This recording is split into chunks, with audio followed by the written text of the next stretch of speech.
The woman they called a thief was the most honest person in that building. But nobody knew that yet. Tiwa Osage arrived at Northgate Community Center in Edmonton, Alberta, every morning at 6:45. Not because her shift started at 7, because the parking lot 2 blocks over charged half price before 7, and Tiwa had learned to count every dollar the way her mother had taught her.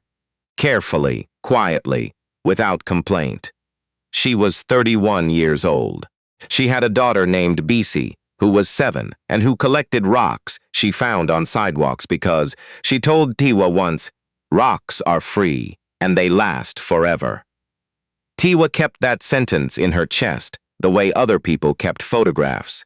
She wore her hair in 2 flat twists pinned at the back of her neck. She had a small scar above her left eyebrow from a fall she took when she was 9 years old in Lagos, running barefoot on a concrete step. She had the kind of face that people described as serious until she smiled, and then they could not remember why they had ever found her serious at all. She had worked at Northgate Community Center for 11 years. She started as a part-time program aide when BC was still a thought in the future. She became a full-time recreation coordinator when BC was 3. She ran the after-school program, the Saturday morning seniors drop-in, the winter coat drive, the summer reading club. She knew the name of every child who came through those doors. She knew which ones came because their parents sent them, and which ones came because they had nowhere else to go, that second group. She paid particular attention to that second group. The Northgate Community Center was not a beautiful building. It had fluorescent lights that hummed too loud, and linoleum floors the color of old mustard, and a parking lot that flooded every spring without fail. But it was warm. It was open, and in a part of Edmonton where the nearest library was 4 bus stops away and the nearest grocery store was 5. Warmth and openness were not small things. Tiwa knew this. She had grown up in a neighborhood not unlike this one. Different city, different country, same feeling of being one piece of bad luck away from the edge. Her mother had come to Canada from Benin City when Tiwa was 12. They lived with a cousin in a basement apartment in Scarborough for 2 years while her mother cleaned office buildings at night and took ESL classes on Tuesday and Thursday mornings. Tiwa made her own lunches. She helped her mother study. She learned that hardship was not a character flaw. It was a circumstance, and circumstances could change. Her mother used to say, "Do good where you stand, Tiwa. God sees the address." The man who ended everything, and then changed everything, arrived on a Thursday in February. Tiwa noticed him the way she noticed most people who came into the center for the first time. He looked slightly lost, slightly proud, and slightly unwilling to admit to either. He was maybe 60, black, broad-shouldered, wearing a heavy wool coat that had seen better years. He carried a small duffel bag over one shoulder and stood near the entrance, looking at the bulletin board as though he was reading it. But his eyes were not moving. Tiwa finished signing in the last of the after-school kids, a boy named Devin, who arrived every day exactly 40 seconds after the cutoff time, and somehow never got a late slip because Tiwa always held the door, and she walked over. "Can I help you find something?" The man turned. He had a careful face, the kind of face that had practiced being unreadable. "I was told there might be some casual labor, maintenance, cleaning, that sort of thing." His accent was West African, Nigerian, she thought, though softened at the edges by years somewhere else. "We do have a part-time position," she said, "facilities assistant. It's not glamorous. I'm not looking for glamour," he said. She gave him the form. His name, he wrote, was Henry Okafor. He listed a phone number and a P.O. box as his address. He wrote that he had experience in facilities management, which was an interesting way to phrase it, Tiwa thought, and that he was available immediately. She passed the form to the center director, a man named Gerald Briggs. who looked at it for approximately 4 seconds before saying he'd think about it. Gerald Briggs thought about most things for exactly as long as it took him to find a reason to say no. But Henry Okafor started the following Monday, which meant Gerald had been in a rare good mood, or had simply run out of objections. Henry was quiet. He cleaned the bathrooms without being reminded. He fixed the leaking tap in the kitchen that had been leaking since October, and that 3 separate work orders had failed to address. He learned the names of the kids the same way Tiwa did, slowly, attentively, without making a performance of it. He and Tiwa did not talk much at first. They passed each other in hallways. They shared the small staff kitchen, where the coffee maker wheezed like an old man climbing stairs. They nodded, but Tiwa watched. She had a habit of watching. There was something about Henry Okafor that did not add up. Not in a suspicious way, in a mathematical way, like a sum where the numbers were real, but the total surprised you. He spoke precisely. He moved without hurry, but also without waste. When a volunteer asked him a question about the building's HVAC system one afternoon, and Tiwa happened to be nearby, his answer was so detailed and so accurate that the volunteer blinked twice and wrote it all down. She filed that away. She did not mention it. It was the last Tuesday in March when everything broke open. Tiwa's after-school program had 22 kids that afternoon. 19 of them were where they were supposed to be, doing homework at the long tables in the main hall, or in the art room gluing things to other things with a level of commitment that would have impressed professional sculptors. 3 of them were not accounted for. She found 2 in the gymnasium, playing a technically illegal game of floor hockey with a paper cup. She did not find the 3rd. His name was Elias. He was 9. He came every Tuesday and Thursday, dropped off by a grandmother who worked afternoons at a dry cleaning shop on 137th. He was the kind of boy who faded into rooms, quiet, watchful, always near the edges. He had been doing that less lately. Tiwa had noticed. She had been trying to draw him out slowly, the way you coax a bird that has learned to be afraid of hands. She checked the bathrooms, the storage room, the room they used for the food bank on Saturdays. She checked the little alcove near the back fire exit, where kids sometimes hid when something was wrong. He was in the alcove, sitting on the floor with his knees to his chest, and his jacket pulled up around his ears. His breathing was wrong. Tiwa crouched beside him. "Hey, Elias, it's me." He didn't look up. She put her hand on his forehead. He was burning. He had asthma. She knew this because she read every child's intake form, and she memorized the ones that mattered. She knew he had a puffer in his backpack, and she knew the backpack was on a hook in the main hall. She went and got it in 45 seconds. 2 puffs. A minute of waiting. His breathing began to even out. But his temperature was high. Too high for a puffer and a quiet sit-down. His cheeks were flushed, and his eyes were glassy. And when she asked him how long he had felt this way, he said, "Since Sunday," in a voice like crumpled paper. Since Sunday. It was Tuesday, she called the grandmother. The line rang and went to a full voicemail. She called the number listed as secondary emergency contact, which was a man named Uncle Patrick. And Uncle Patrick picked up on the 4th ring and said he was in Red Deer and couldn't be back until tomorrow evening. She called 911. Now here is where you need to understand something about Tiwa Osagi. She did not panic.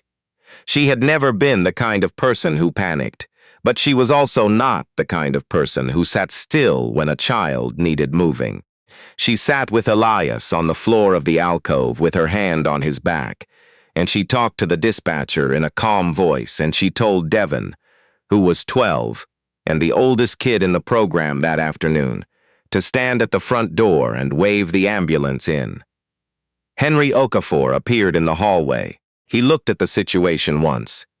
He didn't ask any questions. He just crouched on the other side of Elias and said softly, "I've got you, young man. Help is coming." And Elias, who flinched at most hands, did not flinch. The ambulance came. The paramedics assessed.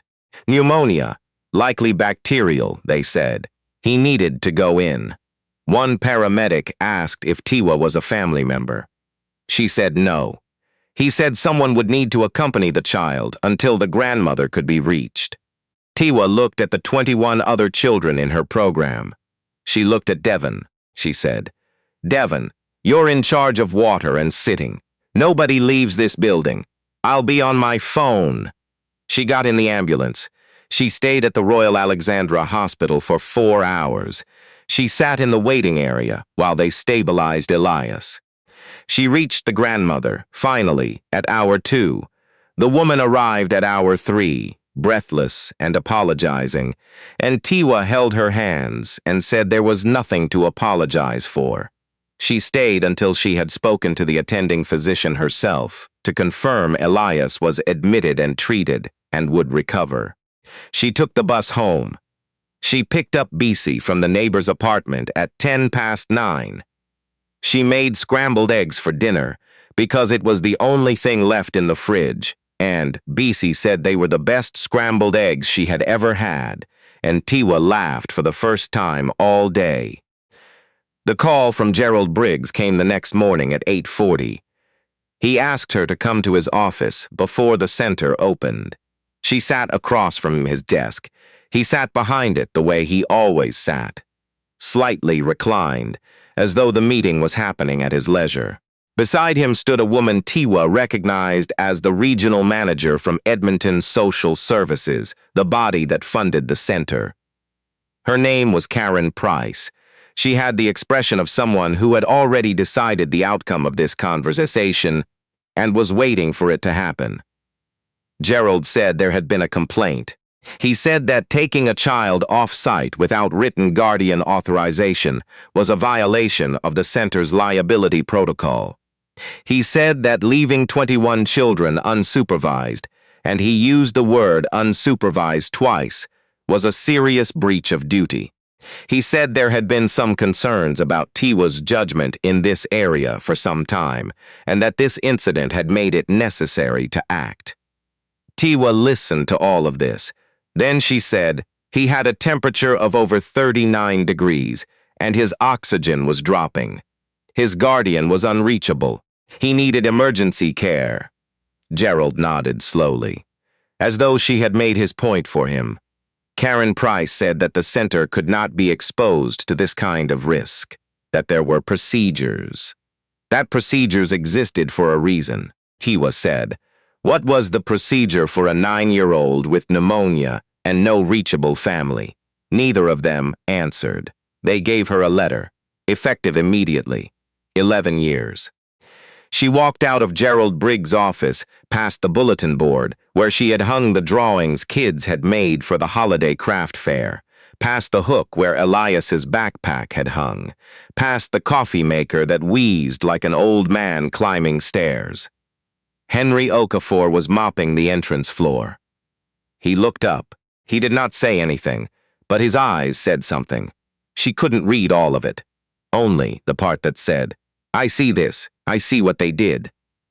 She nodded once. She walked out into the February gray morning, and she sat in her car in the parking lot 2 blocks over, and she did not cry. She called her mother. Her mother said, "Do good where you stand, Tiwa. God sees the address." Tiwa said, "Mama, he'd better. Now, before we go any further, I need to ask you something. If you were Tiwa, what would you have done? Would you have waited for authorization while a child struggled to breathe? Or would you have done exactly what she did, gotten in that ambulance and worried about the paperwork later? Think about that, because your answer says something about you. And keep watching, because the story is not finished. In the 3 weeks that followed, Tiwa applied for 14 positions, mostly recreation and community programming roles, a few school board contracts, 2 positions with nonprofits. She had a strong resume. She had references, she thought. Gerald Briggs, as it turned out, was describing her departure as a resignation due to conduct issues. She learned this on her third interview when the hiring manager mentioned it with a careful face, and Tiwa understood, all at once, why the first two had not called back. She had enough saved for 2 months. After that, she did not know. BC kept collecting rocks. Tiwa did not tell her anything was wrong. At night, after BC was asleep, Tiwa sat at the kitchen table and went through the numbers the way her mother had taught her, carefully, quietly, without complaint. On a Wednesday evening in the 4th week, her phone rang. Unknown number. Edmonton area code. She almost didn't answer. "Miss Osage," said the voice on the other end. "My name is Thomas Achike. I'm the chief of staff at Achike Family Foundation. I was hoping you might be available to come in for a conversation." She did not recognize the name Thomas Achike. She did not recognize the name Achike Family Foundation. She wrote both down. "What kind of conversation?" she asked. "The kind that might be useful to you," he said, "and possibly to us." The Achike Family Foundation occupied the entire 14th floor of a tower downtown. Tiwa arrived in her best coat and her second-best shoes and spent 4 minutes in the elevator composing her face into something calm. Thomas Achike met her at the reception desk.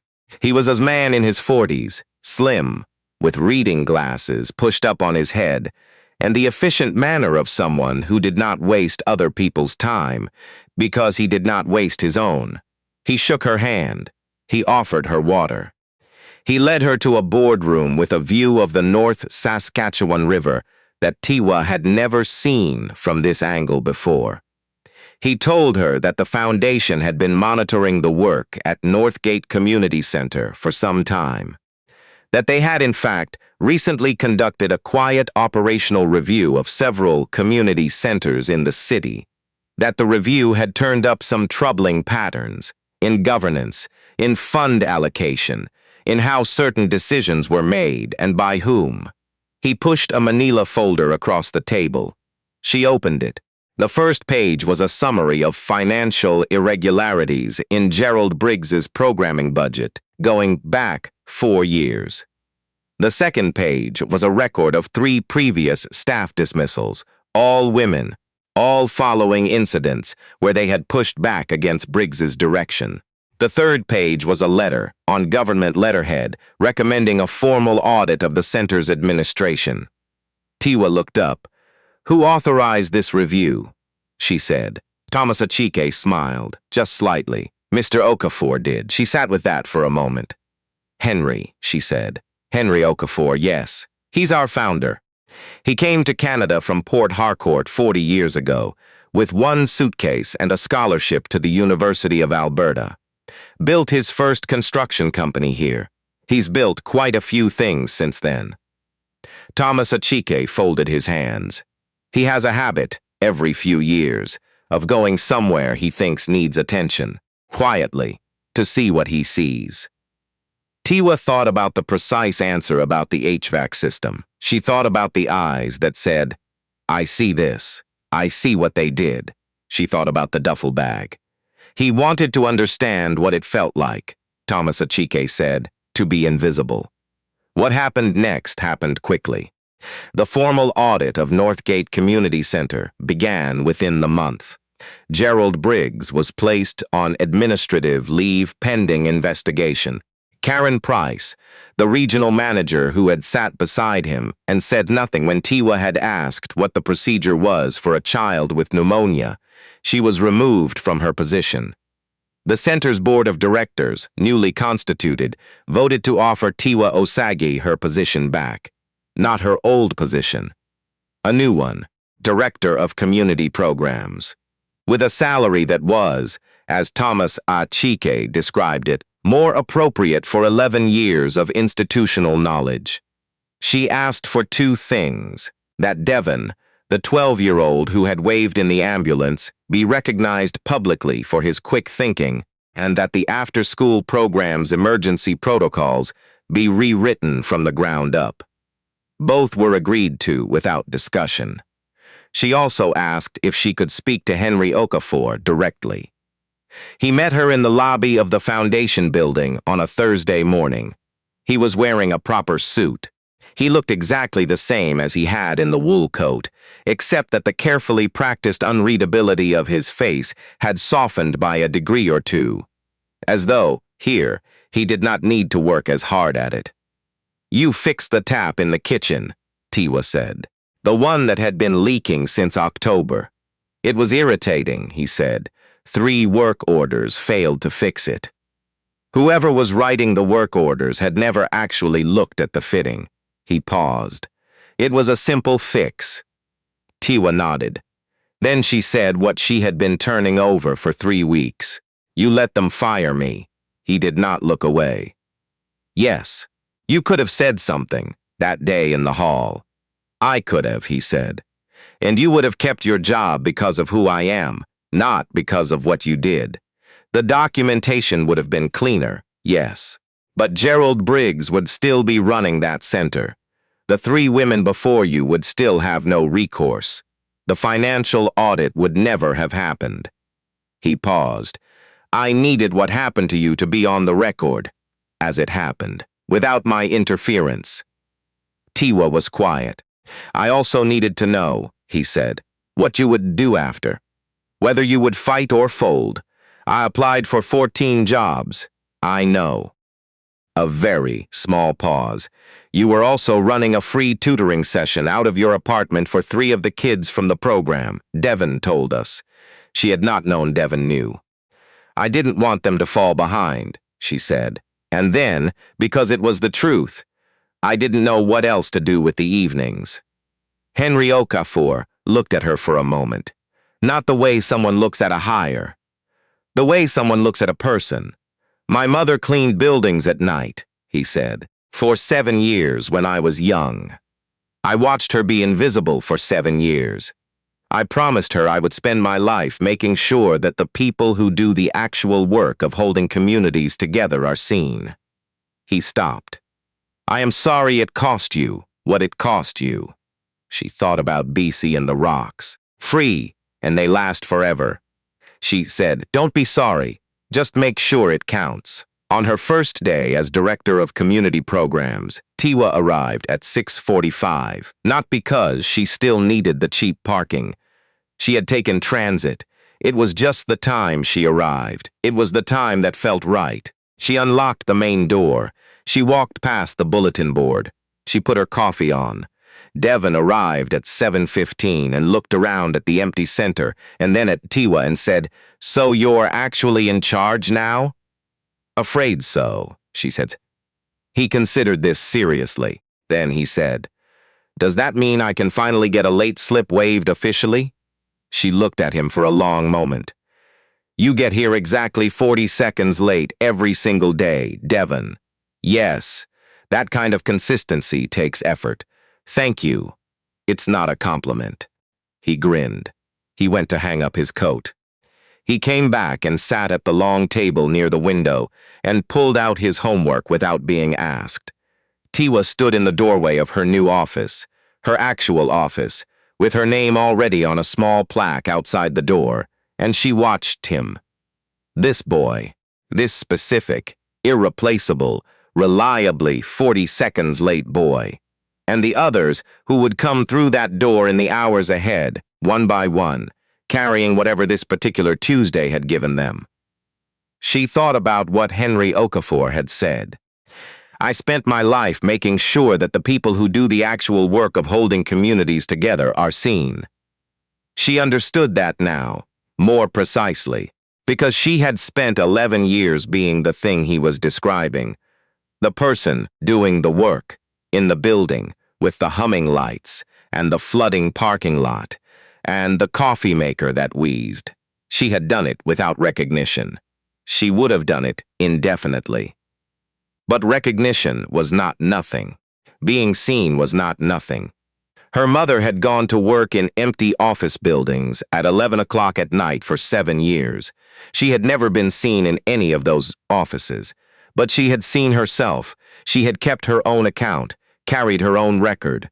Do good where you stand. God sees the address. The first kids came in at 8. Tiwa knew all their names. If this story moved you, if you saw something in Tiwa that you recognize, maybe in yourself, maybe in someone you love, share it with someone who needs to hear it today. And tell me in the comments, would you have done what Tiwa did? Would you have gotten in that ambulance? There is no wrong answer. But I think your answer will surprise you.